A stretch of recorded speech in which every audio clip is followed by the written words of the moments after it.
Allez, salut les gars, voilà. C'est toujours moi, Sam Hospital et vous voyez la tête. Vous êtes là sur la chaîne de Monsieur le Ressort 225. Voilà, donc j'ai fait cette petite vidéo là pour répondre à une personne. Voilà, pour répondre à un commentaire, comme je l'ai dit. Hier, j'ai fait une vidéo. Je vous ai dit, si vous avez des questions, essayez de les laisser en commentaire. Je vais essayer de répondre et aussi essayer de vous éclaircir sur quelques points.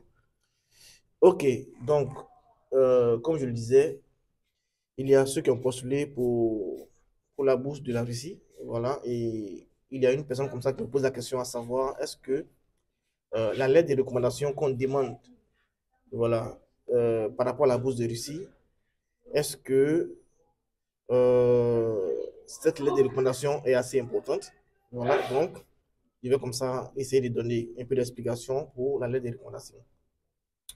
À ce qui concerne la lettre de recommandation, par exemple, lorsque vous postulez à la bourse de Russie, voilà. Lorsque vous postulez à la bourse de Russie, vous allez voir que on vous demande de faire un choix, de faire 6 choix. Donc, les 6 universités, il y a des préférences en ce qui concerne les universités.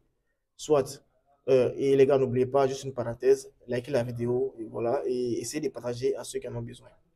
Voilà, donc, euh, il y a 6 universités à choisir, et les 6 universités, vous les choisissez en fonction de votre préférence, c'est-à-dire de la première position à la sixième position. Donc, lorsque vous êtes retenu pour la bourse et qu'on doit vous affecter dans ces universités-là, d'abord, ils vont essayer de voir comment est-ce que vous avez fait votre choix. Dans un premier choix, l'importance du choix. Vous comprenez? Maintenant, vous, qu'est-ce que vous allez faire? Étant donné que, par exemple, vous voulez étudier à l'université d'économie de Saint-Pétersbourg ou bien de Moscou, étant donné que vous êtes très intéressé par cette université-là, qu'est-ce que vous allez faire? Vous allez, comme ça, écrire à cette université-là via son site web. Voilà, vous allez prendre le email, vous allez écrire un message pour leur dire, voilà, je postule comme ça à la bourse de Russie et j'ai vérifié dans votre université, la faculté que je veux se trouve dans votre université et tout ce dont j'ai besoin se trouve dans votre université et je suis très intéressé par votre université. Vous voyez un peu. Et en ce moment-là, vous leur demandez, est-ce que je peux avoir une lettre de recommandation en ce qui concerne la bourse de la Russie? Donc, s'ils acceptent de vous donner une recommandation, une lettre de recommandation, c'est eux maintenant, ils écrivent, ils vous recommandent. Parce que lorsque vous allez demander la lettre de recommandation, ils vont vous demander d'envoyer comme ça vos diplômes et les relevés de notes. Vous allez leur envoyer, ils vont vérifier. Et en fonction, suite à cela, ils vont vous dire, OK, on accepte de vous envoyer notre lettre de recommandation parce que vous avez de bonnes notes ou bien vous avez un bon dossier. Ils vous envoient les lettres de recommandation et vous utilisez la lettre de recommandation que vous insérez dans la deuxième partie de la bourse de Russie. Vous voyez.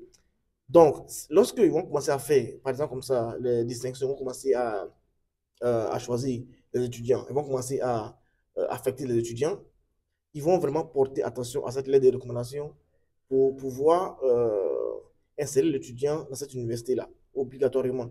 Vous voyez. Voilà, donc, c'est-à-dire que votre premier choix devient un choix, excusez-moi, devient un choix très important. Donc, ce qui fait que ils ne peuvent pas vraiment dénier cela.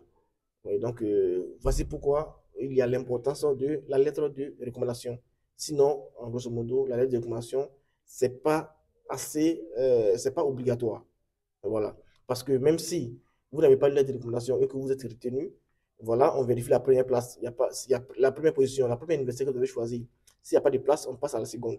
S'il n'y a pas de place, on passe et ainsi de suite jusqu'à la sixième université. Forcément, il y aura une université que doit vous choisir parce que vous avez obtenu la bourse de Russie. Voilà, donc c'est un peu ça, les gars, et j'espère que vous allez bien. Essayez de liker la vidéo et puis, c'était moi de Sam Hospital. Ensuite, pour les prochaines questions.